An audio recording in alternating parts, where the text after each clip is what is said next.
You're in limbo. You're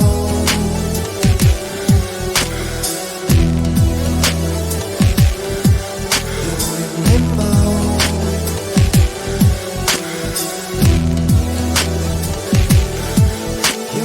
Limbo, slow death, hot dreams, unmet. Trials are personal deserves, so we walk around to regress.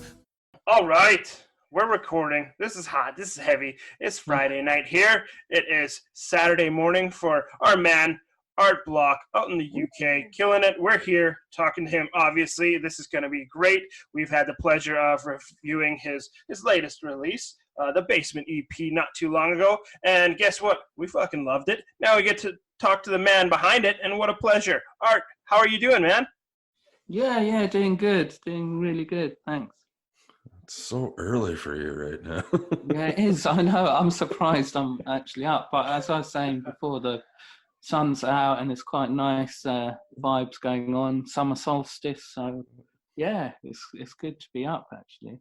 Well, we're glad to have you because, I mean, anybody who takes the time out to do this, we're really happy with and just have the pleasure to do this. And for us, I know it's been, not a long time coming, but a time that we really wanted to happen after we got the opportunity to hear the album. Thanks for Joey for telling me about it and getting that sent my way, because he was the one who recommended it to me. And I think if you heard the review, oh my God, absolutely loved it, man. I love the sound of your voice. Yeah, I love what you do.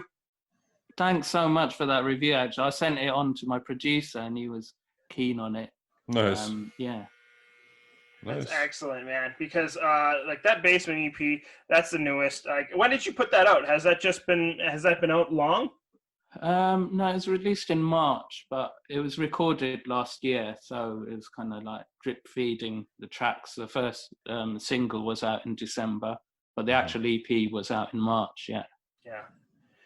And from me, I know the reviews were like just how emotional, how you feel like it from start to finish there. And it's just wild to think that there's not a ton of sound. There's not a lot of noise. It's very humbling to hear an album that's so quiet but so encompassing all at the same time. Like the Basement, the Sea. I love that track. The first three songs on there. Heart and Soul was the one that is just the longer one out of that one. And out of the tracks from the Basement EP, what would be the Art Block sound? Like, is there stuff that just... Yeah. Well, it's interesting you say that because, working with Ian Barter, he's quite a good producer, and he used to be a guitarist for like Amy Winehouse back in the day, and he's worked with like Paloma Faith, and recently people, singer-songwriters like Orman Brown, Reese Lewis, Dermot Kennedy, to name a few. So I was really lucky to work with the guy. So he does work. I'm an unsigned artist, so he does also. He's really cool, He treated me just like he would someone who's got a record deal. He's got his like shed in Reading, which is slightly outside London, and he's just like such a cool guy. But he helped me with a lot with the sound. So the typical Art Block sound is kind of ranges from like an indie type alt folk kind of sound, a lot of guitar, and it used to be just like guitar and vocal. I have experimented with like more band and the sounding tracks, but this was like a departure. So you'll see that in some of the songs, like for example with the Basement, it's got like electronic beats in it, and synths in it, but then it kind of ends up being more of an Art Block sound. So yeah, there's a bit of an experimentation going in there with the EP. But I would say The Sea is probably the song that I'm proudest of, because it kind of goes somewhere different, but also that has the kind of elements of what people would think of as an Art Block kind of track. Right on, yeah. I love that song. That one's probably my favorite one on the album. I remember when you sent me that to play on the music episodes we do, and the first time I heard it, I was like, holy shit, like where did this guy even come from? Like how did you get your start into music, Art? Well, I've kind of been playing guitar for quite a while, but it's only about, I guess, it's like almost 7 years now since I started getting the songs out. and like performing live and recording. Yeah, so it's just been a transition since then. I've just kind of just continued what I'm doing, and the sounds kind of evolved. That's awesome. Yeah, like I'm very curious as to this evolution too, because you had that Acoustic Sessions album that was out last year, and that was crazy. Like it was mastered by Pete Maher, and you put that out. It's an album that's very stripped down because it's just all acoustic, and it's kind of funny because Basement EP, I'm like, you can't get much more stripped down than that. Everything was so subtly added in there, but it still sounds like something you'd put out, right? You haven't strayed from your sound, but it's also just so unique, and it added an extra layer that I really, really loved, because I would say, like, if anybody, in my opinion, if I were to say, hey, go listen to Art Block, it's going to be that Basement EP, and then maybe go back to those acoustic sessions. Like, sure. What do you prefer, like acoustic stuff, or are you getting more interested in adding more aspects of bands to your music? Yeah, it's an interesting question. I mean, Acoustic Sessions, that was literally recorded in one day the studio in Hackney. So I was playing a lot of songs, and I just thought, why don't I just go and record what I'm playing in my bedroom and just go into the studio and just record that? And I just spent the whole day just recording. The sound engineer was great, but by the end of it, my fingers, what I didn't appreciate, if you record everything all in one day, is that it's just like physically not possible to play a song, So, and some of the songs are literally just struggling to play them. It's just not physically possible to play so many songs and also sing them in tune and everything. So, it was more of an experiment just to see what would come out of that session. But a song like Lighthouse, I'm quite proud of, and now that's been played on radio as well. So there's that. But definitely the Basement EP, in terms of a more kind of developed sound, that's I'm quite proud of that, and that's probably the direction I'd like to go into, like, going forward. But It's also nice to do acoustic stuff as well. Mm-hmm. Right. For sure. And like lyric wise, like from the Basement EP, it's just very emotional, very, artsy, very, very storytelling. People can relate to these songs, which is what I think I really was drawn to at first. Like, the sound of the music, great, but then when you're listening to you sing, you just get drawn in. And are you like an emotional person? Where do you get your influence from? Yeah, it's an influence. I'm quite influenced by a lot of Radiohead, Tom York, early stuff of theirs. I don't know, it's a weird mixture. Quite influenced by early Cure as well. So yeah, I used to listen to a lot more kind of band type music, but more recent stuff like Bears Den, I'm quite influenced by some more kind of folky music. But as I say, the sound in the Basement EP was molded by Ian Barter, and adding the synth and adding more kind of electronic sounds and retro sounds to it was kind of his idea. So like a track like Teardrop, I was quite concerned about, because it's more kind of, I would say, like more of a commercial kind of track for me. Sure. Adding in all those beats, but I quite like it now, like listening to it. But it's probably different from what I'd normally do. Right. I don't know, man. I think all the songs on there worked really well together from start to finish. My only complaint is it was only 4 songs. Yeah, I mean, that's partly to do with funding. Oh, yeah, for sure. Absolutely. Yeah. I mean, this is the thing, music business, and when you're a DIY musician, it's kind of, it can be quite expensive recording. There's a lot of costs that go into it. Whatever, like, Art, you cheap bugger, like holding out on us. And it's not like, I have my stuff on Bandcamp, but it's like a lot of people just want to download their music for free. But occasionally, you do get people who actually download your music. I mean, that's the best thing that anyone can do to help an artist. Go on Bandcamp and actually download that stuff, because you actually get something from that. The artist gets something, because on Spotify it's kind of 0.00 cent per stream or something. Yeah, exactly. Yeah, and Bandcamp, you can, is that you guys could generally make your own price for the albums, right? You can, have people pay anywhere from $5 to $50 just to show some support. Yeah, Bandcamp keeps a cut, but it's not very much. I think on like a $10 album, they keep $3 or something like that. Yeah, and then they also do this Bandcamp Friday thing where they like waive their share. This Friday, I think they're giving it away to some charity that supports Black Lives Matter. Right, I heard that too. Cool. Yeah, so that's quite a cool thing that they do.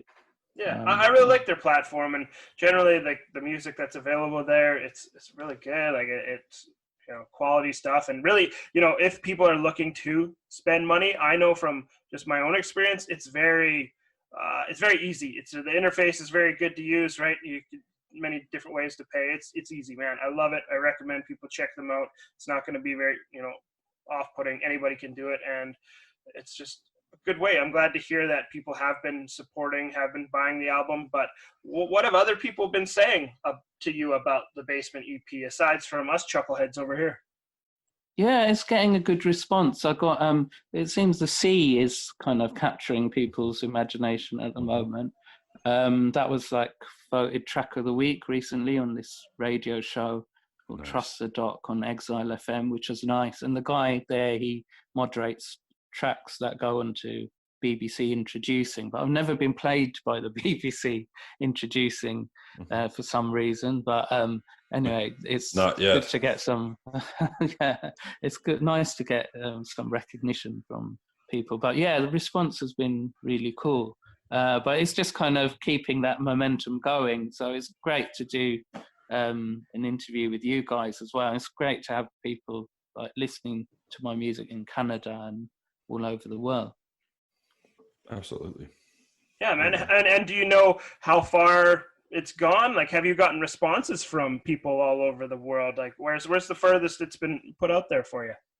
Yeah, I would say, Twitter is really good actually for that, because you get followers from all over the world on there, and people who are interested in music. I find more than Facebook, Twitter has actually got people who are like looking for new music, looking for music on Bandcamp. It's a really cool community, and there's so much support there. So I've had people listening to, and there's one guy in the Philippines, or several guys in the Philippines, who are like streaming my stuff that I can see. So that's like a market I wouldn't have really thought about. And there's people in Brazil as well. And Spotify's got stats, so you can see like it's about like 52 countries around the world. Yeah, that's awesome, man. That's gotta be a real good feeling for sure. Yeah, it's nice that my music can translate to people like in different parts of the world. Yeah, it's pretty cool. It's nice to see when you get that one listener. Say you get one listener in Brazil, then you check in a couple of weeks and you got 10 listeners in Brazil, right? That's you're doing your thing. Those people are gravitating to it, and everything's working out the way you want it to. Awesome. Yeah, I mean, sometimes you get super fans who just like streaming your track. It's you sense this is one person streaming this track, hundreds of times, because it's in the same city or same area in Philippines, or right. Somewhere in Brazil, and you're like, wow, yeah, it's pretty cool. Because I can know that sometimes, because you'll know someone on Twitter, they'll be from. There's another place in South Africa, one guy from Cape Town.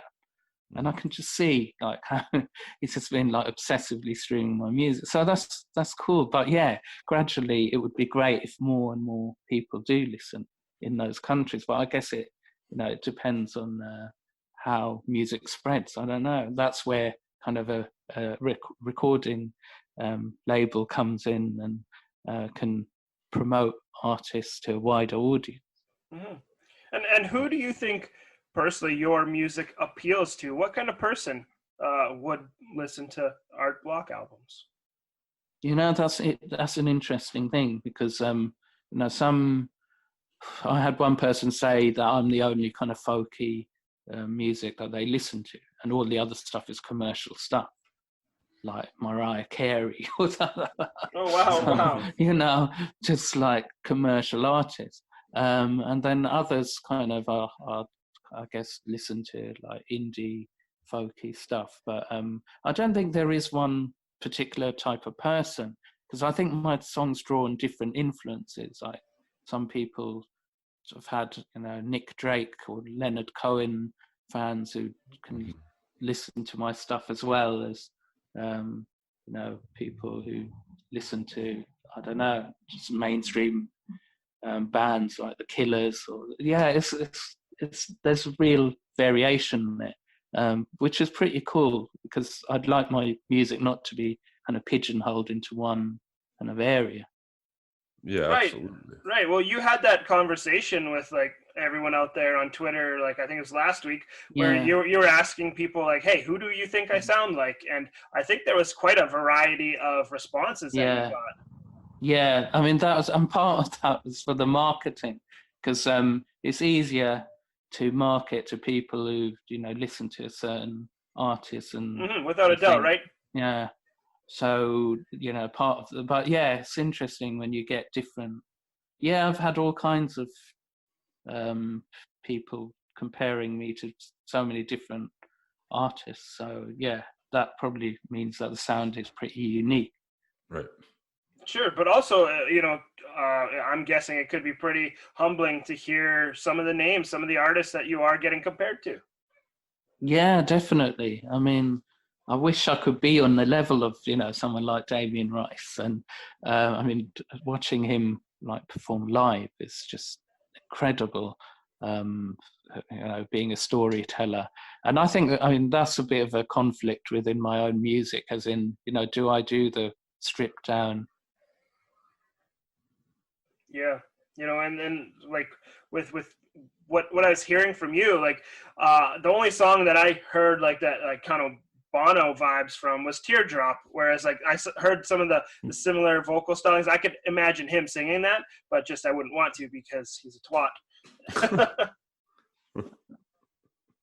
Yeah, I mean, what kind of stuff do you guys listen to? Because I notice you have like heavy metal bands on your show as well. Singers and the like. I listen to anything as long as it's good. That's how I view music, for sure. Yeah, I listen to any genre. I think we're pretty all over and diverse, and I think that comes from just getting older and appreciating stuff a little more. Because when I was younger, I had my set in my ways, just rock, heavy metal, things like that was my go-to. But now I do like folk music. I like synth music, 80s style music. Rock, heavy metal is going to be there. I listen to some rap too. There's just something that resonates with me, and if it hits me, I don't know. So I think we had a conversation last night when we were on Angela's podcast from Curtain Call, where she asked like, what makes you like a song or like an album? And it was hard for me to describe, because sometimes it just hits like your album that I heard, Basement EP, I was listening to it at like 6 a.m. It was low key, there's nothing going on out in the world. It was me in my office, and it was perfect. It was something at that time of day that resonated with me, and I got to fully immerse myself in it. Had I been listening to that album at like 3 p.m. when I'm like, busy at work or like cleaning my house or doing something, I might not have been able to really appreciate it for what it was worth. Yeah, I mean, that's part of the thing about, and it's such a crowded marketplace at the moment. It's hard to get noticed. It's there's so much amazing music out there. It's like a labyrinth you can go into, and then there's new. In fact, I would say that one of the good things about this lockdown has meant that I seem to get more people listening to my music, and whether that's because people have just got more time on their hands to chill out and to listen to music and do things, be more kind of creative and. I don't know. I'm definitely feeling the vibe that people are listening to more music and different artists. Yeah, like I'm hoping that it is just because people are appreciating things more and getting out of their comfort zone, because I don't know, personally, I feel like I can only listen to the same old stuff all the time. So, things that I like and kind of compare you to like a guy like Tyler Burkham. I'm not sure if you've heard him before, but yeah, really great folk musician. Even Ben Howard, right? Just kind of people that like that stuff.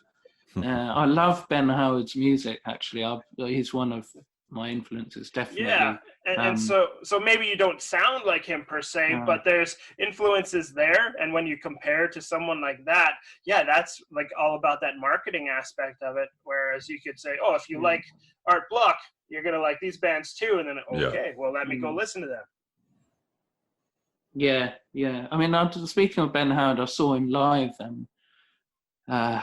I think a couple of times, and it's really, really cool songs. Like it's different when he's doing a live performance. It's like he doesn't really communicate much with the audience. It's quite an interesting vibe, and some of his music is quite developed now. It's got quite a few musicians on stage all playing different stuff.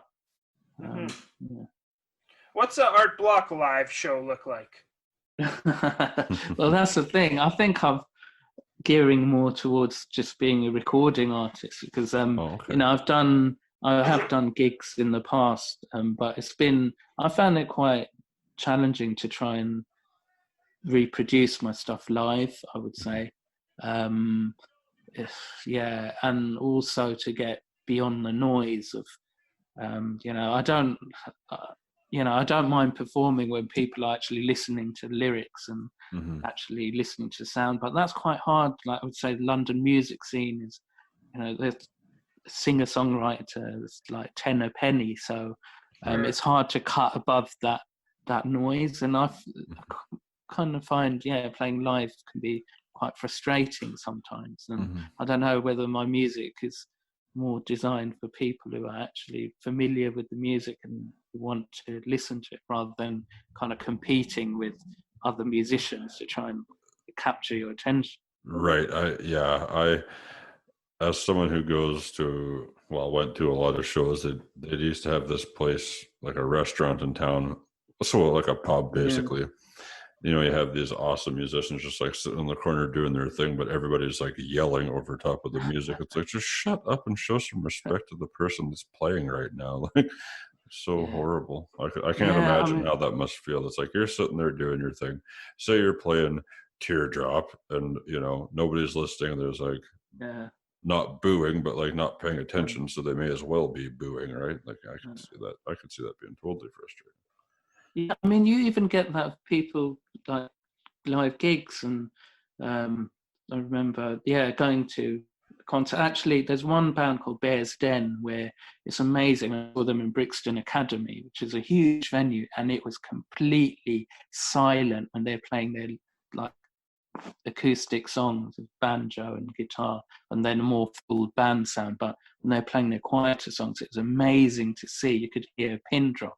And that is like so rare, because even at these concerts where fans have paid tickets, you get people just talking over songs and stuff. Yeah, like do you think Art that maybe as you develop a fan base and keep doing this, getting the word out, plugging away online, that over time that might develop and your music will translate better live when you have people that know the words and they're going to be like me singing along with tears in their eyes?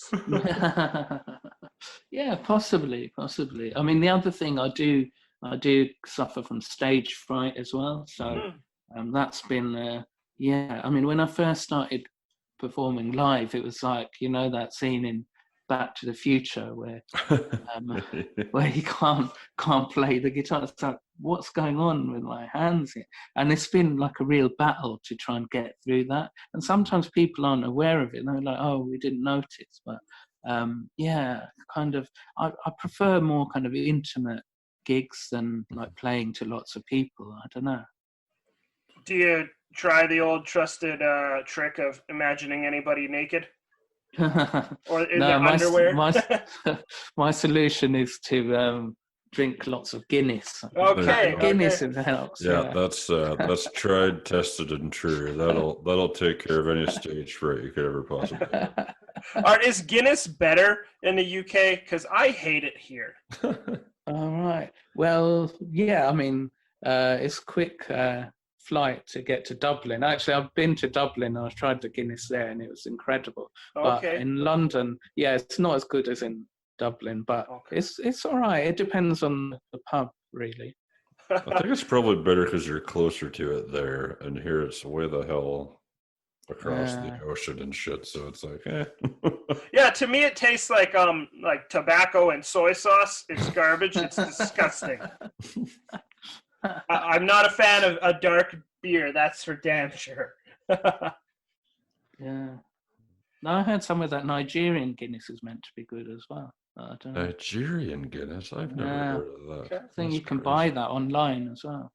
Wow. Art is is it true that life in the pub is pretty much, where things happen out there for you guys? Yeah, you know what? We're missing it. But I'm quite lucky because I live in an area where it's really easy to go to. There are pubs along the riverside, and some of them are doing like takeaway pints. Oh, nice. It's quite nice. Right, that's very funny.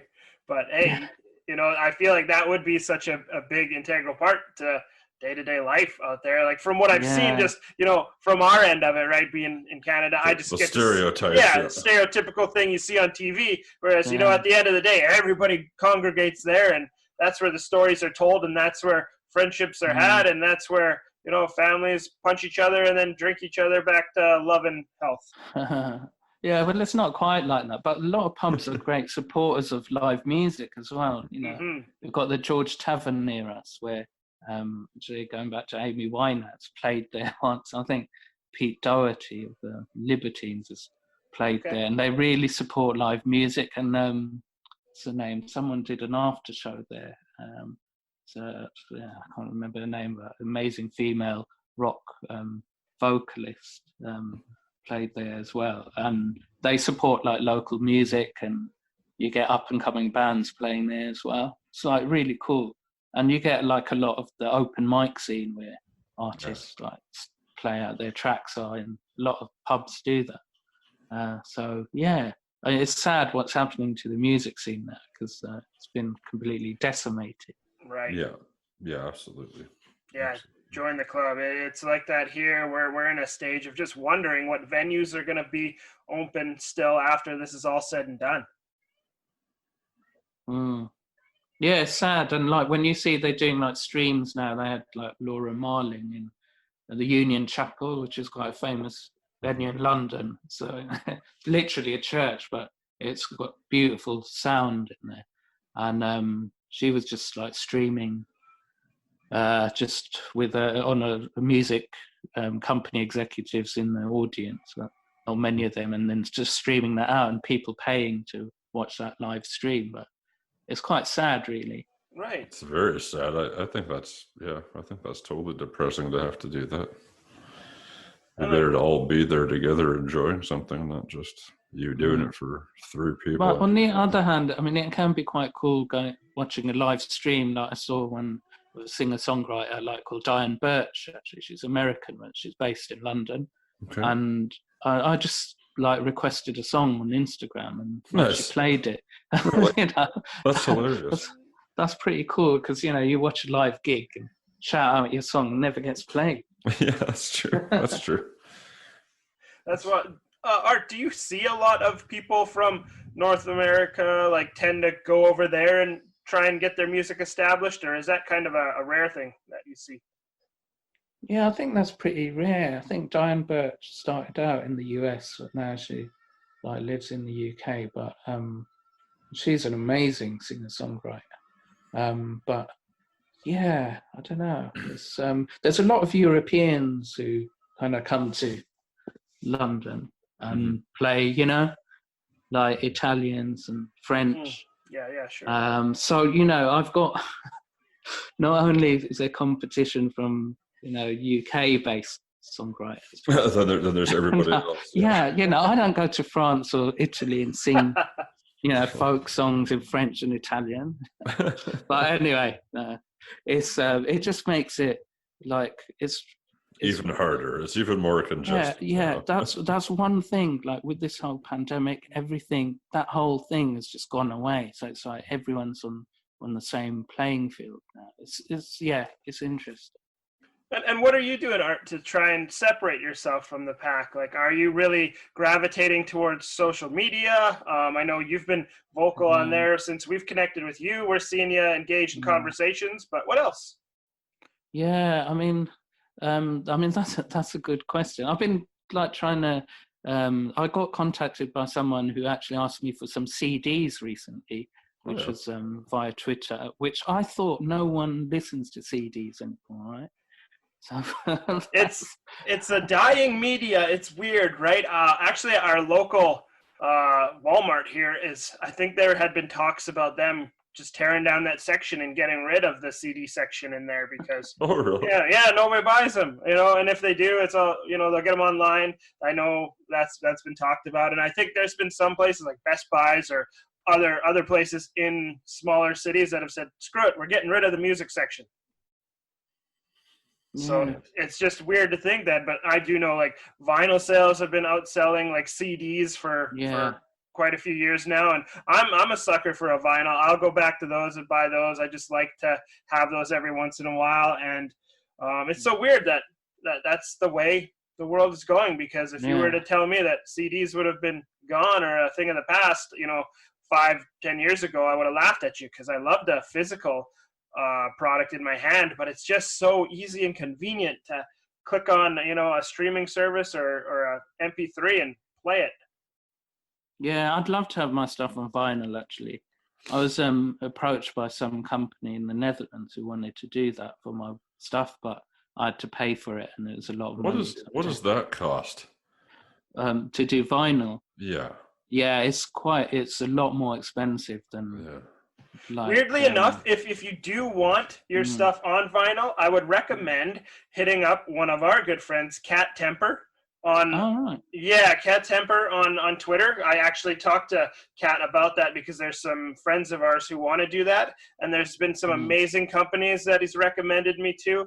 And realistically, if you go through some, they are not as expensive as a lot of other ones out there, because there's so many, and he is well versed in vinyl because that's what he puts his stuff out on, and they look fantastic.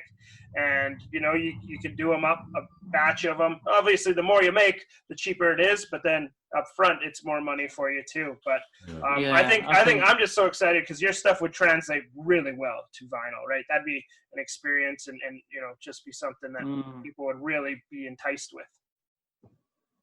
Yeah, no, that's something to keep in mind. As I was saying, like, you run out of things to, people do like merch and all kinds of stuff, but I guess social media is like what a lot of people promote themselves on. But after a while, it gets a bit, there's only so many times you can say follow me on Spotify. Ain't that the truth? Right? Even with merch, right? There's only so many T-shirts a person can have, right? Yeah. So do I need 75 Art Block T-shirts? I mean, I have 74 of them, but I don't know if I need them. Yeah, and there's people like taking opportunities to make masks, or like do things on Twitch for streaming stuff, and being I guess showing people how to play guitar or take requests over, YouTube Live, Facebook Live.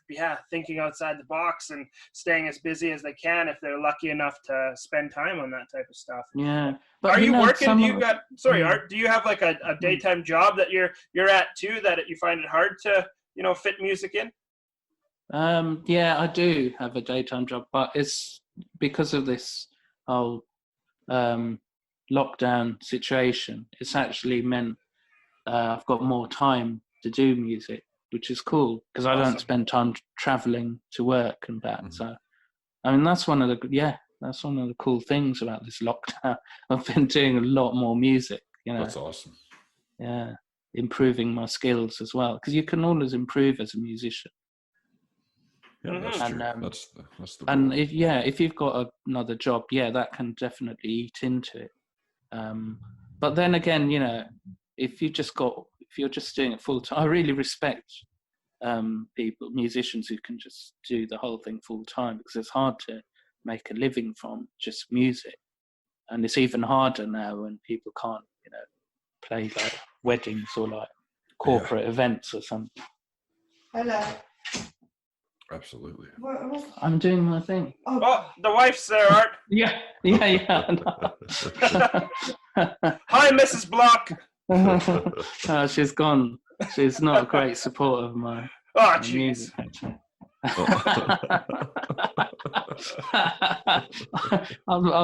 I actually told her before. I don't know why she. Yeah. That's all right. She's actually, yeah. You know, we get She's a classical.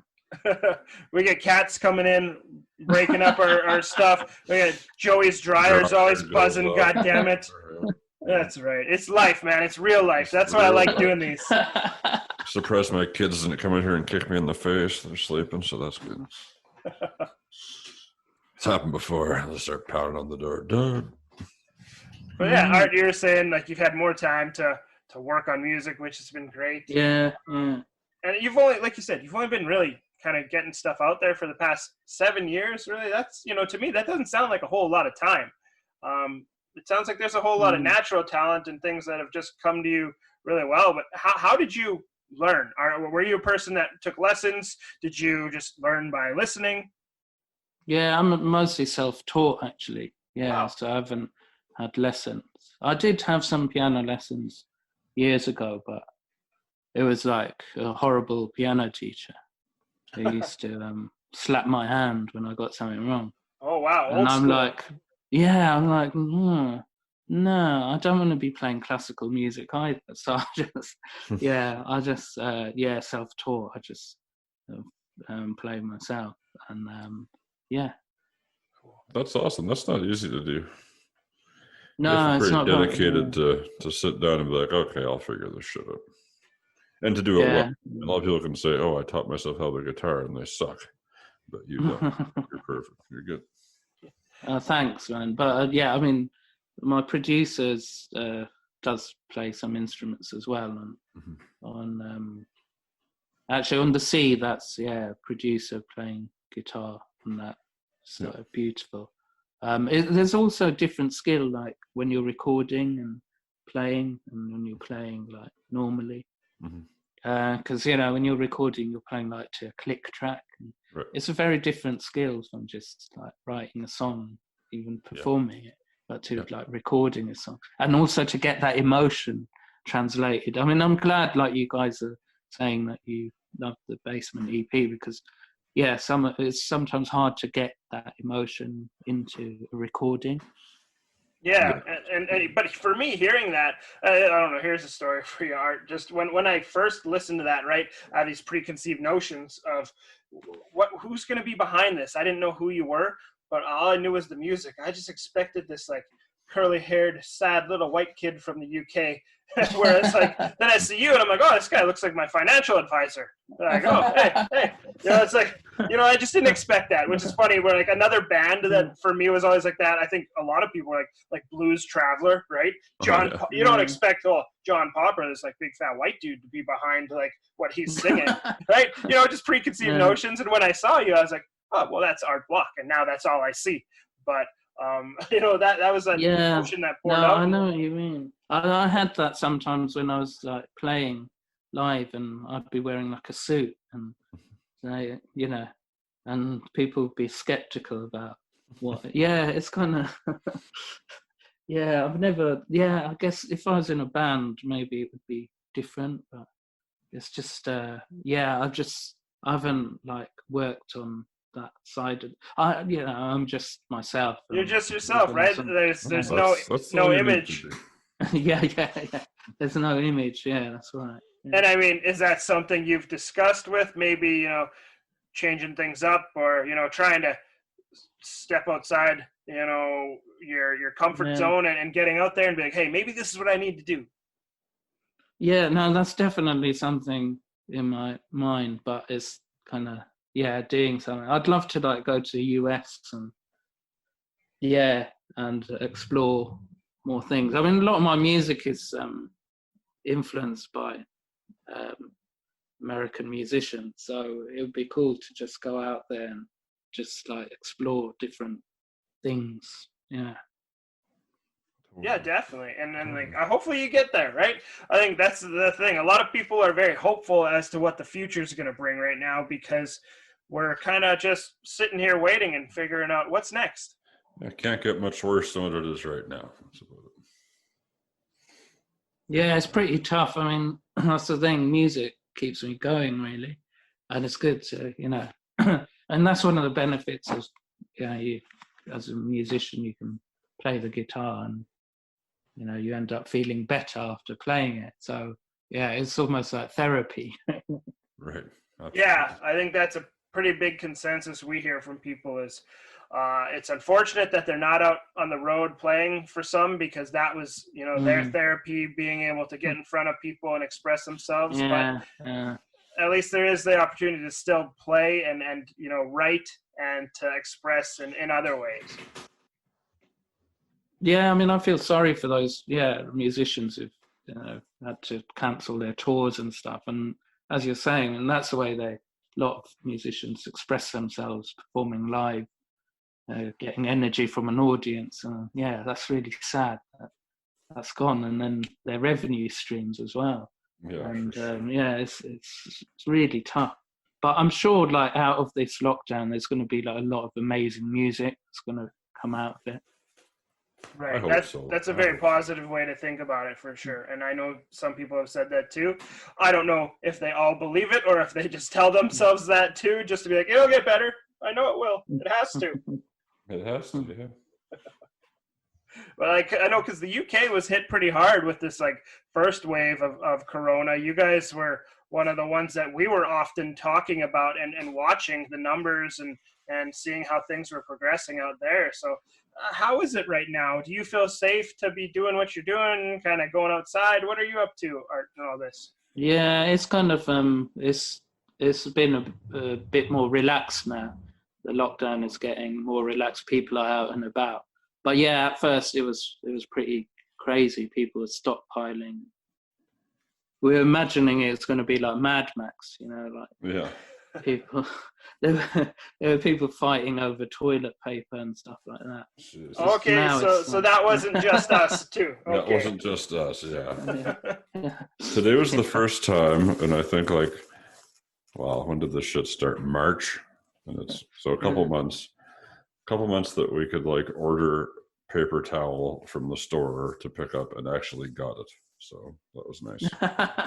The pandemic must be over. Yeah, you can order online now.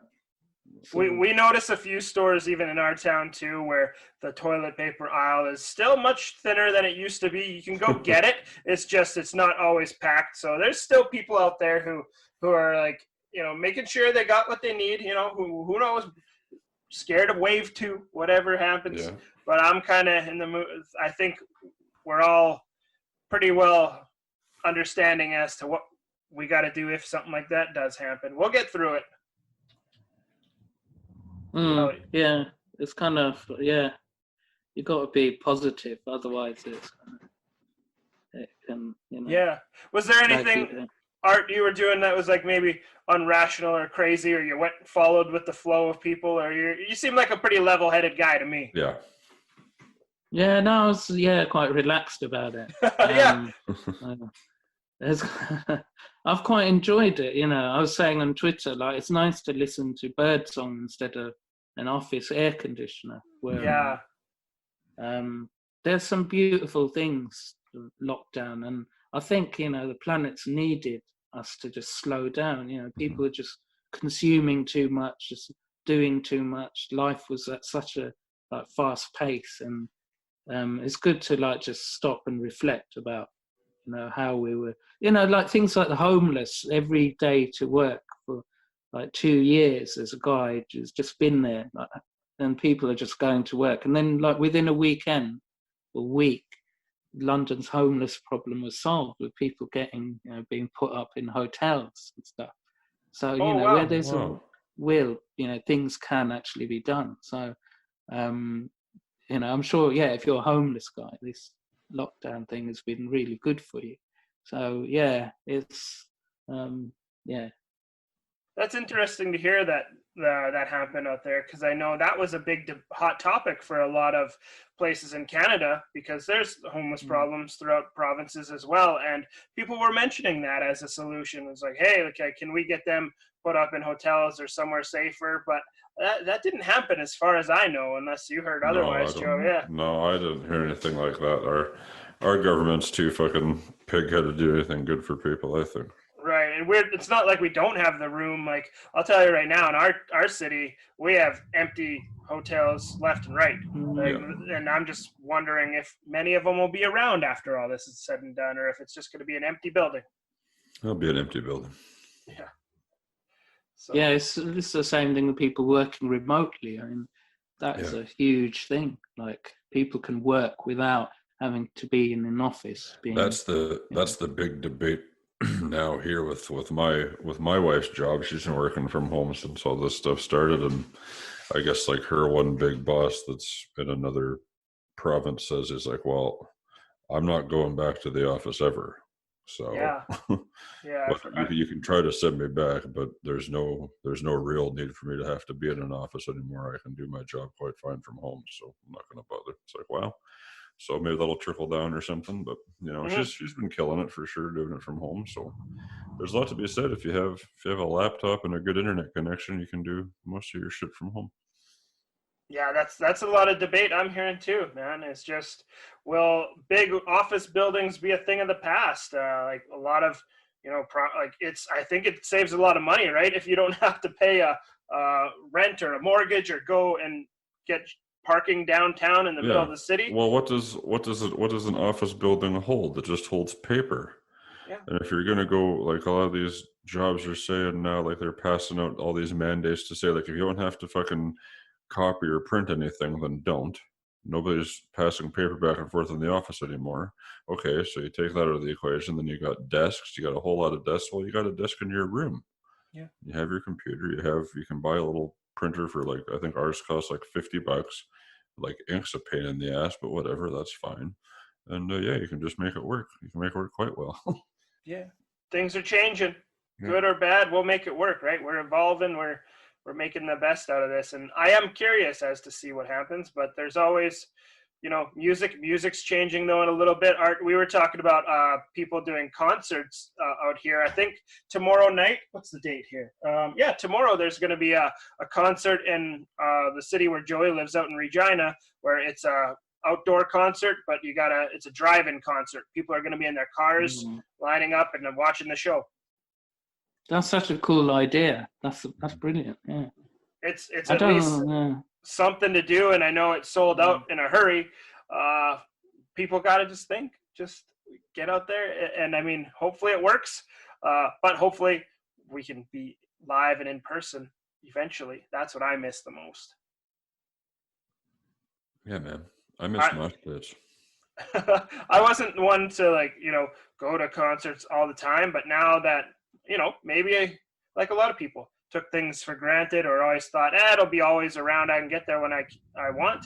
Yeah, now I really want to go check out some things more, and it might be different now. Yeah, you kind of appreciate things more. You kind of you appreciate what you had in the past. Yeah, that old saying, you don't know what you got till it's gone, sort of thing. And I think a lot of people are feeling that. Well, I hope they are, right? And I hope some people just have some appreciation and really want to do some things differently moving forward. That's my biggest thing is, when this is all said and done, learn something from it. Yeah, so if we don't learn something from it, it's all for nothing. Hell yeah. It's all for nothing. Yeah. And so, Art, what's the plan moving forward? Are you do you got more songs in the works for anything aside from this Basement EP, or are you just going to let this kind of linger for a while, promote it as much as you can, and see what's next? Yeah, I'm kind of I'm writing new songs, so they'll probably be ready in a year's time. I imagine that's usually the gestation period. Okay. So I'll be promoting Basement EP while writing some new stuff. Awesome. And, Great. That's awesome. I'm excited for it. Definitely. And like, yeah, keep that in mind. Vinyls, connect with some people if you go that route, because hell yeah, that'd be something I'd grab in a second, in a heartbeat. This is the type of music that is sort of meant to be enjoyed and experienced, right? Not with a click of a button. I don't want to sit down and skip songs because I'm, because I can. A vinyl is all about that, which is why I would tell people, like, if you're not into it, maybe try and get into it. I don't buy everything necessarily on vinyl.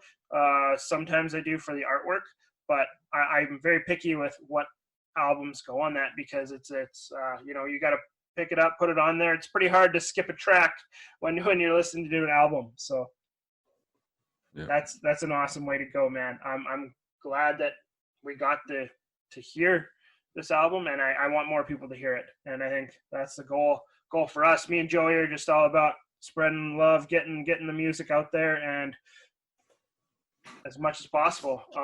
That's right. Has there been stuff on? Have we got it on SLE and to Vicario there, Joe? Yep, absolutely. Fantastic. Yep, that's what we do. We pass it along. Right on. Yeah. Best we And can. so, Art, the music that you are creating, is it still going to be along the lines of what we've heard on the Basement EP? Like, is that the musical direction that you've taken for the foreseeable future?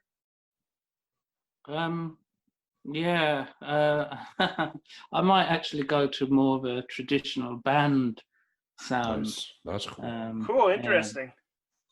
Yeah. So, like, Plus, breaking out of your comfort zone sounds like you got the itch just to do more. Yeah. I'll need to, think about what works best. Yeah. Cool. Do you have like some people in mind that would potentially be part of that band, or do you got other friends that play music that you'd love to connect with? No, usually just rely on samples from producer. No, there are actually other. On Eliza, I worked with an amazing violinist and Right. cellist. And it'd be good to bring back some of that more organic kind of sound in there. Yeah, that would be cool. That would be amazing. I love string work on albums too, and like your vocals, your sound would feel right at home with stuff like that. Absolutely. Absolutely, man. Yeah, and Art, I guess just a couple other questions here. Just your first album, like Los Feliz, that EP when it came out. How would you say you've progressed or advanced since you released that, or do you feel like you're the same person you were when that came out? Yeah, no, that seems really different. On there, so I was working with this guy called Ed Seed, who's a bass player and he's a guitarist as well, and he's like toured with like artists like LaRue, and I think he's toured with Dua Lipa as well. He's like a technically amazing musician, and he was just there for a few sessions when we recorded Polly and Los Feliz. He was kind of behind some of the kind of influences on the songwriting as well, because it was originally like a 5-minute song, and then it became a 2.5-minute song on there. And yeah, there's a certain amount of energy in Los Feliz, but I think, I'm kind of far proud of like my more recent work, because I just think it's kind of more developed. Okay, but, more developed. Kind of, this is the sound that you've kind of honed and crafted. Is this where you'd recommend people start? If you were to tell somebody, hey, go listen to an Art Block album, where would you direct them? That's a difficult one, actually. I would say start with Eliza EP, and then Borderline, actually, and then listen to the other stuff. Cool. I mean, it's all good regardless. It's just exactly a matter of the tastes there of people. That's the beauty with music, right? Because some people might not resonate with what you first did, whereas other people like me, I'm loving everything that you're touching right now. This is goddamn great. That's right. Yeah, cheers. Yeah. Awesome. And Art, like, I don't know, I guess what's that sound like coming like from me, someone who generally has music, their tastes are more of like hard rock, like metal music, new metal, just heavier stuff. and having someone say, you know what, you're fucking fantastic. Yeah, no, that's nice. Thanks, man. It's nice to hear people from who listen to other genres like my stuff. But I guess maybe it's because what I do doesn't immediately fit into like a certain category. So and there are different influences there. My music. I mean, I used to listen to like heavier stuff, like Rage Against the Machine back in the day. Cool. And like hip hop as well, like Wu-Tang Clan. So. Oh, Nice. That a boy. Yeah, so you heard it here first. Art's gonna cover Wu-Tang. Art Block ain't nothing to fuck with. That's right. Yeah, so no, it's good. Thanks a lot for your support. I really appreciate it. It's nice to have people like championing your music. Absolutely, man. I'm just so happy you ever reached out to me and emailed me those couple songs right off the hop. That was awesome. Yeah, man. Awesome, man. It's great. We got the opportunity to meet the man behind the music. That's Art right. Block, the man behind Basement EP. We love it. You know, the Basement's the Teardrop, the Sea, Heart and Soul. Wow, 4 songs, 4 killer songs. Just Art cheaped out on us though and didn't give us more, but you left us wanting more. That's so he didn't cheap out at all. That was brilliant. That's right. Brilliant and I guess, marketing. And now when he's ready for the next batch, will be dying. But I mean, there are a lot of EPs churning out. You know, through the years, I've kind of released quite a lot of music, so it's kind of. I'm just wondering where it's going to kind of lead, because it's like another EP, another EP, another EP. But I guess maybe that's what I'll do, and then occasional album. I mean, the good thing about EPs and having 4 songs is that people tend to listen to them all, whereas if you've got an album with like 14 tracks, then they listen to it once and they're like, that's it. That is true, right? The longer the album, like I feel like our attention spans are definitely waning at times, because a long 14-track album, you know, I'm like, wow, shit, I don't have time to sit through the whole thing, and I might only ever hear like 4 songs at a time regardless, and then I never get through tracks like 7 to 14, and I'm like, did you hear this? Like, no, I just know the first 7 songs. Well, it's also about like constantly releasing music as well to get people's attention. So it's quite, it's a tough ask, really. It's hard to keep trying to keep relevant and let people know you're still here, even if you're quiet or whatever. So.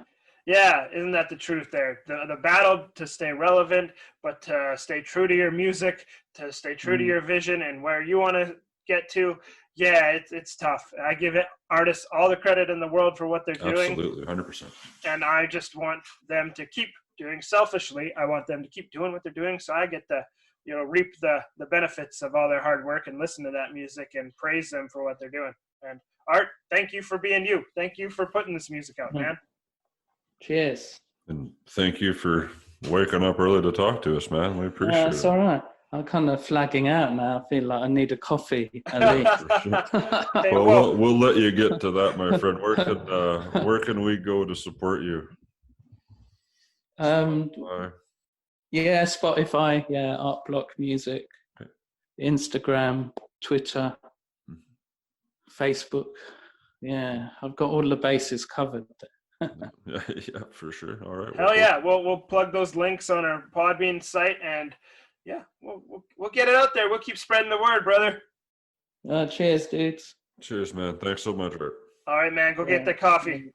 Yeah, cheers. Nice talking to you guys. You too. Later, bud. Yeah. Bye. What do you know, Joe? That's all right. Yeah. We got Art Block, and we got a special guest appearance from Mrs. Block in the background. It's classic. It's real life. I love it. That's right, man. Shit happens. And that's the way it should be. If we're too professional, we could have cut that out and said, "What the fuck, Art?" I don't edit anything. We want to keep it going, keep it real, son. Keep it real, man. Yeah. He was a nice guy. Nice guy to talk to. Exactly, right? Very humble, very low key, very laid Reminded back. me of a British Chris Sheeler, really. Oh, exactly, man. Yeah. I could see that, man. 2 really good guys doing their thing, honing their craft, just really humble and appreciative of what's going on, and wishing, in that aspect, I wish both of them the best, all the best. Wish them both. Bloody hell. Bloody well right. Yes, indeed. God damn. Fuck. Well, It's about 1 o'clock here. We did our classic. time. We woke his ass up. We stayed up late. Hey, that's what we do. That's what Thanks. we do. I would do it again for art anytime. Anytime. Hell yeah. But with that being said, we're done. Fuck off. See you later. Wow. Cow.